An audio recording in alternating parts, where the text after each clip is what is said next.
This video is inspired by Zara Rutherford, a 19-year-old Belgian-British pilot that set off on an ambitious endeavor, aiming to set the record for the youngest woman to fly solo around the world.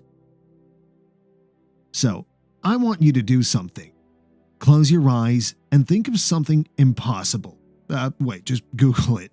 From a simple Google search of why nothing is impossible claims that no activity, no matter how far-fetched, is outside the realm of possibility. Some things may be difficult or improbable, blah blah blah blah, but if Zara can do it, so can you. Flying around is a dream a lot of aviators have, but only a few get to achieve it. I've explored the possibilities and realized it's not impossible to take off from Nigeria, head to Dubai UAE, from Dubai to Mumbai in India, from Mumbai to Kuala Lumpur in Malaysia, and from Kuala Lumpur to Jakarta in Indonesia, from Jakarta to Darwin, Australia, then to Brisbane. From Brisbane, the Pacific Ocean crossing starts to Nouméa, New Caledonia, from Nouméa to Fiji, from Fiji to Pago Pago, American Samoa, then from Pago Pago to Hawaii, and from Hawaii to Los Angeles. From Los Angeles to Mexico City, Mexico, from Mexico to San Juan, Puerto Rico, from San Juan to Recife, Brazil. From Recife will be South Atlantic crossing to Monrovia, Liberia. From Monrovia, back to Nigeria. This is more of just a rough sketch. There can be adjustments, especially on crossing from Brisbane to LA. A less courageous I would go through Japan than into Alaska. You can do it in any aircraft of your choice.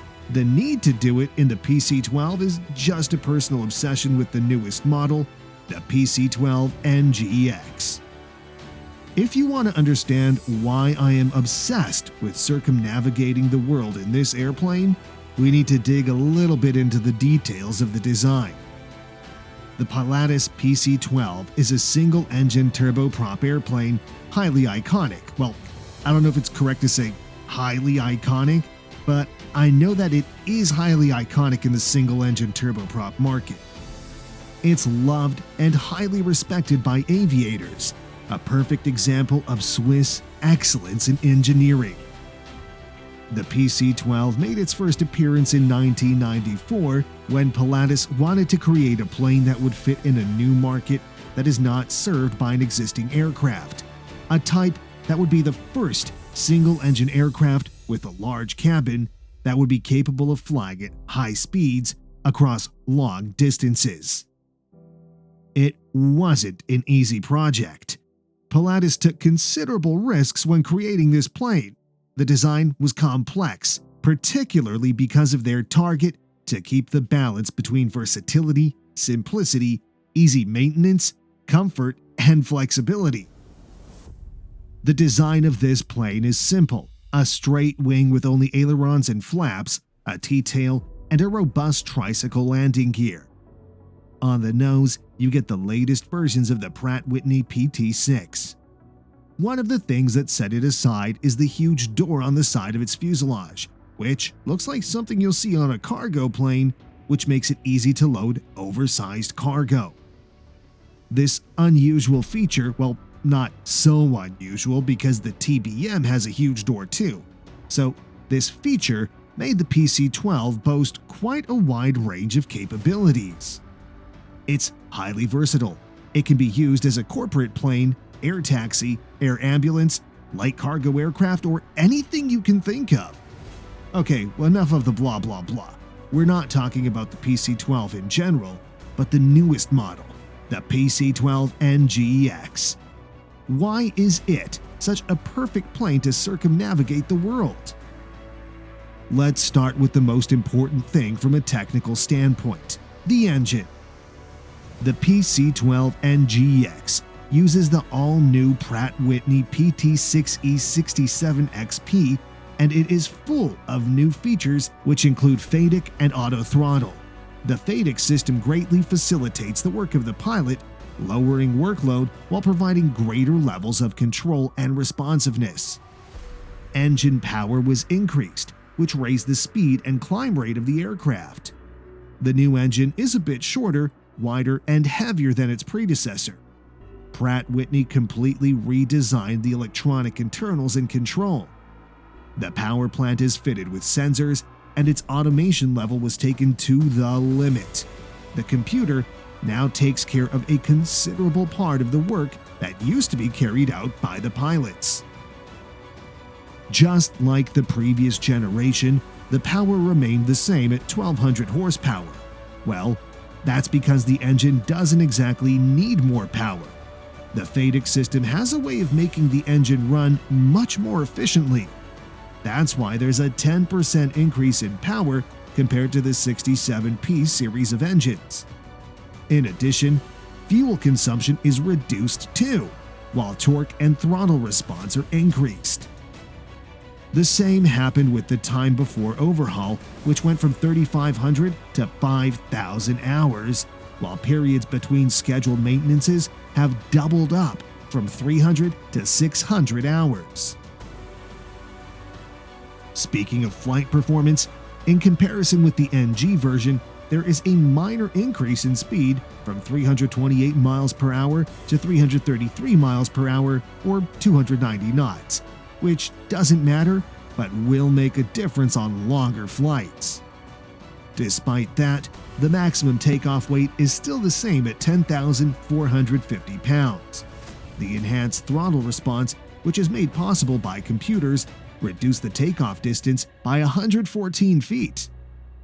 The landing distance didn't change, still the same at 2,169 feet as in the NG version, which is already the best in its class. So, there is no real need to make it even shorter. The maximum flight range is 2,074 miles. That doesn't mean you can put everything on it and go 2,000 miles. In aviation, there's always a trade between filling up the seats with half fuel or full fuel with some seats empty.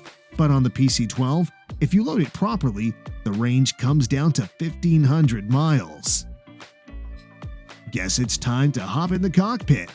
At first glance, everything looks familiar. Glass cabin, dark materials, 4 big displays and yokes. The engine control panel became quite empty as a result of the progress of electronics and the emergence of auto throttle. The pilots were left only with a solitary power control lever instead of a great variety of knobs and levers for condition and the rest. The engine now takes care of everything on its own. Looking into the cockpit, the PC-12 NGX uses the Honeywell Primus Apex, the same line of avionics you find on more advanced jets like in the Gulf Streams. It's not only useful for the airplane and the pilot, but it plays a big role for passenger comfort. For example, there is a single button for prop flow speed, which you can kick in once the plane takes off and reaches the true speed, and the engine will be switched to a more optimal flight mode. What happens is that the rotation speed of the propeller will go from 1,700 to 1,500 revolutions per minute, and its pitch automatically changes to maintain the necessary thrust. This makes the engine and the propeller almost silent, which is definitely great for the passengers in the back. The PC-12's airframe configuration and the materials hardly changed, except for the larger windows you get on the newest versions, which increased by about 10%, similar to what you find in the PC-24. To a lot of people, it doesn't matter much, but if you ask me, it's a big deal when it comes to comfort. Now you get better views and there's more natural light in the passenger cabin. I don't know about you, but I feel safer in a plane with larger windows. Not because I can fit through it and escape in the event of a crash, but it just feels safer. Speaking of interior design, BMW did wonders here. They introduced most of the improvements from the PC-24, including communication and multimedia systems, comfort features, and above all, the seats. Despite that they are not exactly the same as you'll find on the PC-24, the design is almost identical. The seats are improved, much better than the classic puffy seats you find in the previous versions. This looks better and sportier, a good example of BMW's excellence in design. Their backrest is taller with better support for shoulders, and their mechanization is more advanced. Apart from the usual functions in terms of mobility, their backrest can be reclined to practically a horizontal position, making it possible to sleep more comfortably on long flights. In comparison, the backrest in the previous seats could be reclined by only 29 degrees. Thanks to recent design techniques and new finishing materials, the space inside has been optimized. Despite that, the overall dimensions are the same. It's a lot more comfortable than ever before. Pilatus engineers made a crucial improvement to the new air conditioning system. Unlike the one you find in the previous generations, their problem is that they use only one air duct, which is at the aft section of the fuselage, and this design is not particularly good. With this design, you hardly get an equal temperature level in the cabin. It's always colder in the back seat than in the front, which is sometimes or most times not noticeable. But in the NGX version, there is more than one air duct, and it distributes cold air throughout the entire cabin via several smaller ducts, which makes the cabin climate more even and a lot quieter. You can get a PC-12 with classic VIP cabins for 6 passengers or as a cramped air taxi for 9 passengers. There's also an option for a cargo passenger option, which is more suited to those who need a single-engine turboprop for utility purposes. The brand new PC-12 NGX builds on the rock-solid 1700 aircraft foundation of its market-defining predecessor. In over 7 million flight hours, the PC-12 has proven itself as the most versatile and valued business aircraft in the world. It's an original that is impossible to copy. The PC-12 NGX takes this legacy to the next level of refinement, efficiency, and technological advancement. In summary, if you're looking for a multi-purpose powerhouse to fly that can take you around the world, which might involve landing from gravel to grass or even more rudimentary runways, the PC-12 is a great airplane for that. The newest model, the PC-12 NGX, brings years of intelligent thinking into arguably the best single-engine turboprop fitted with the Pratt & Whitney PT6 engine. The NGX cruises faster than its predecessors without any increase in horsepower. This airplane is built for versatility.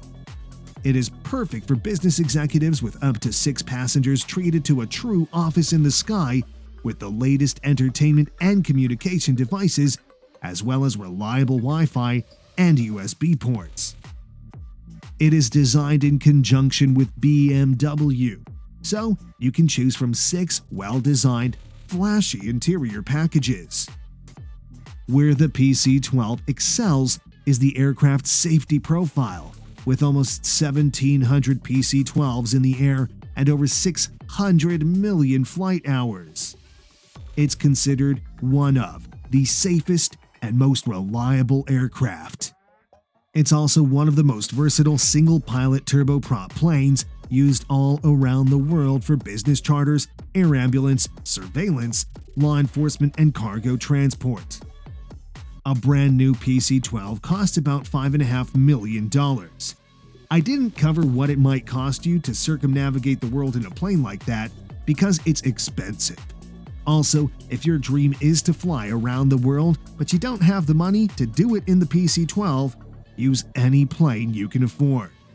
Matt Guthmiller did it in a 1981 Beechcraft A36 Bonanza. Jack Wiegand did it in a Mooney Ovation 2 GX. James Anthony Tan of Malaysia used a 30-year-old single-engine Cessna 210 Eagle aircraft. So, all you need is a lot of courage, a survival kit, a single engine in front, and a long-range tank. No matter where you are, your condition, don't let anything stop you from achieving your dreams. I wish you safe landings to whatever your mission is. Don't forget to smash that like button and subscribe to our channel. Thanks for watching.